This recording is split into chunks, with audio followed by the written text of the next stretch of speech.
I mean, you can say what you want, but basically, this trip could have made or broken my company, and nothing was going right like I needed it to.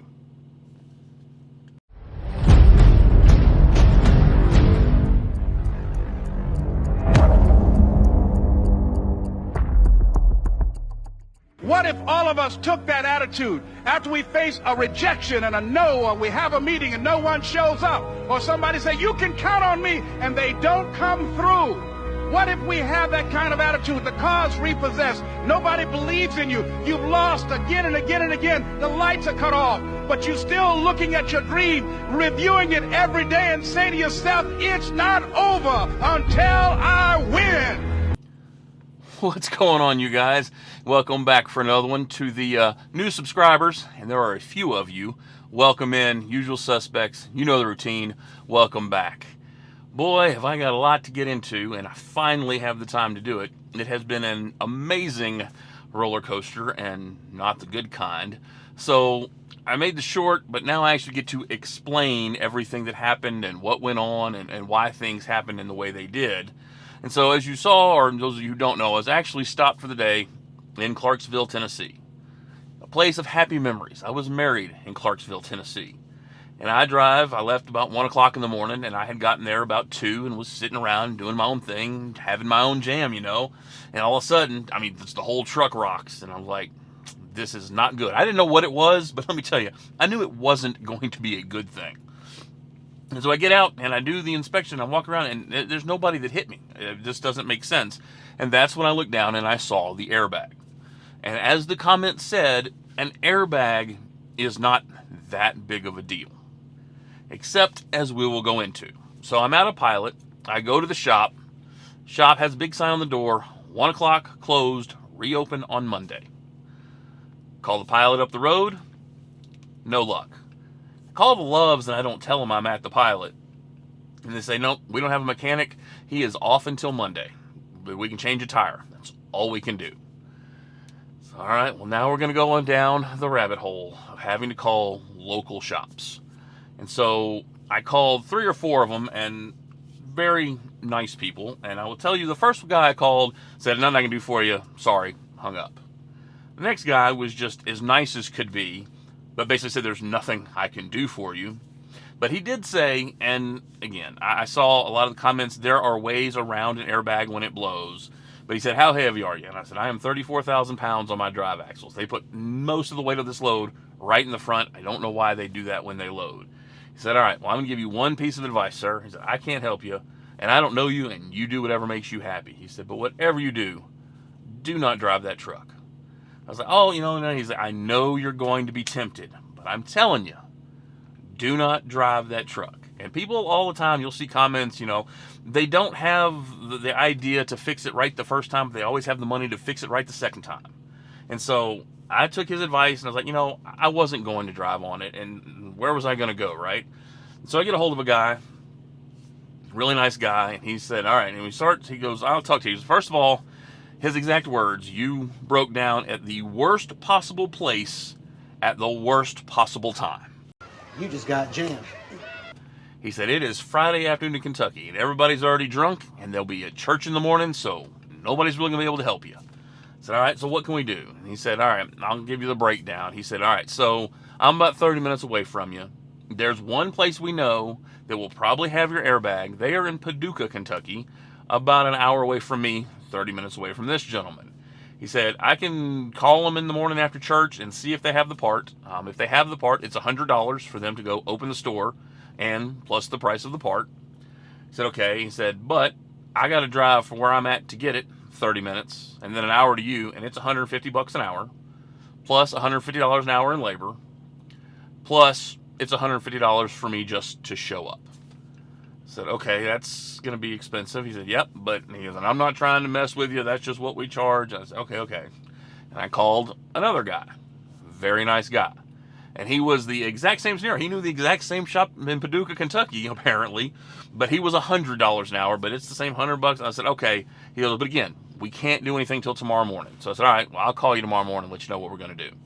Hung up the phone. I'm looking, I'm going, I said, all right, you know what? There's an MHC Kenworth in Nashville, Tennessee. Call them up. Hey, what's going on? Here's what's going on. They said, what's your VIN? They didn't even ask for partners. They said, yep, I got a whole bunch of them. I said, okay, thanks. Hung up the phone. I said, all right. Tried to find a shop between me and Nashville that could go there and pick it up, and no joy. So I was, all right, you know what I'll do? I will take an Uber from where I'm at down to Nashville, and I'll fix the part, and that will save me a ton of money. So I spent from about 6 o'clock to 10 o'clock trying to find an Uber with no luck. I'd been up since 1 o'clock. I was like, I got to go to sleep. I will get up, and I will schedule my Lyft for 8 o'clock tomorrow morning. Got up at 7:15 after a not very good night's sleep, and we can't find a driver for you. I tried Uber, Uber Black, Lyft, Lyft XL. There was nobody wanting to make money. It was $250 fare for an hour there and an hour back, but nobody would take it. So I had no way to get to Nashville to get the part. Emotional, damn it! So I called the $100 an hour guy and said, I got to be fixed by 6 o'clock. Let's do it. Nice as could be. He did everything. They got me fixed. I tried to sleep off and on, but it was hard. That's what she said. But eventually the airbag was fixed for $1,344.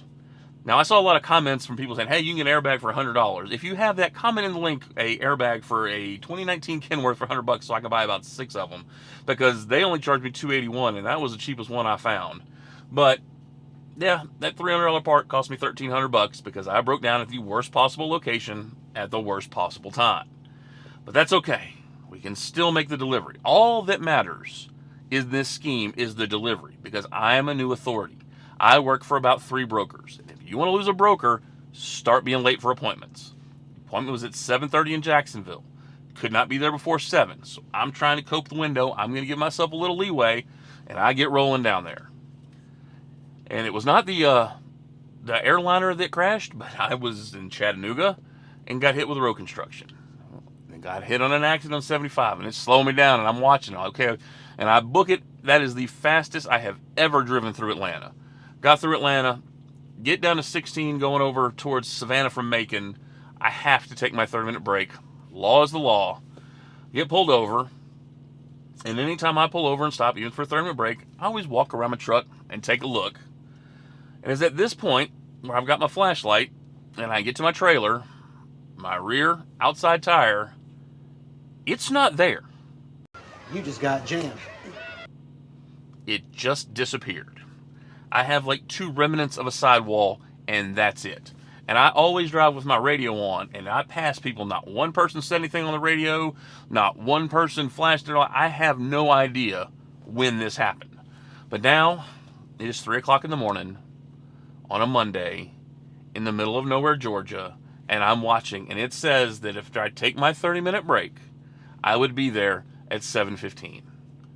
But I don't have a tire, and I'm throwing in the towel here. I'm like, well, I don't know what else to do. So I get in the truck, pull out the phone, hit the rest area, hit truck stops, and there's a Love's 3.4 miles away. So I scramble, get the phone number, call the guy. I'm like, hey, are you open? He, yeah, I think I woke him up, but he goes, yeah, we're open. I was like, do you have this tire size? He said, yes. I said, I am on my way. I get there, and the dude, hats off, is waiting outside for me. He's like, hey, you need that tire, right? I said, yeah. I said, I have to take a 30-minute break. If you can change this tire in 30 minutes, you will literally save my business. Well, he failed. He changed it in 33 minutes. But he got it done. I hauled his balls as fast as I could. I about wet myself, and I pulled up for my 7:30 appointment at 7:28. Did that go the way you thought it was going to go? Nope. Checked in, got offloaded, drove up to Georgia, took about a 2-hour nap, and woke up, and I was sick. I was wore out mentally, emotionally, financially, spiritually. I was just tired. And so I said, you know what? We're going to take a 34-hour reset. I need a break. But you have to remember what I told you when I sold the flatbed trailer. A lot of my stuff, again, some of you, for the new subscribers, I like to build on videos. I talk about stuff. Again, these videos are for me. But you know, I build on stuff and what I've got to get done and what I need to get done. And when I sold the trailer, one of the things I told y'all was I took that money and I fulfilled my maintenance account. Now, well, I don't want to spend money on maintenance. I have the maintenance account. I'm prepared for these type of emergencies.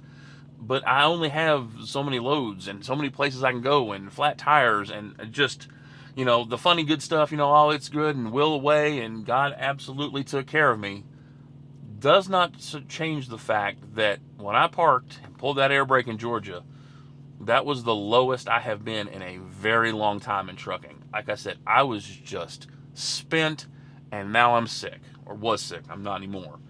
And I tell you, that's a gut check, because all the happy stuff, we've got a maintenance account and we made it and God took care of me because he did, doesn't change the fact that I was at a low point. I mean, you can say whatever you want in the comments. I don't care. I was beaten, bruised, probably had a bloody lip. I mean, I felt the weight of this business on my shoulders. And when I get in that situation, here's what I do.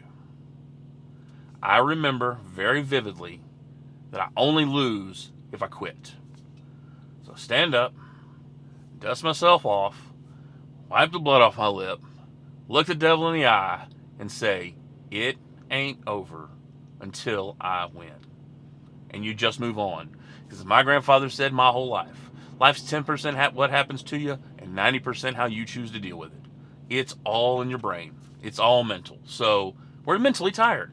Wait till you hear about the other tire we blew on the load we're on now. But I will save that for another video, because this video is long enough. But this one hasn't been exactly smooth sailing, but it's a little bit better. So God bless. Let's get rolling.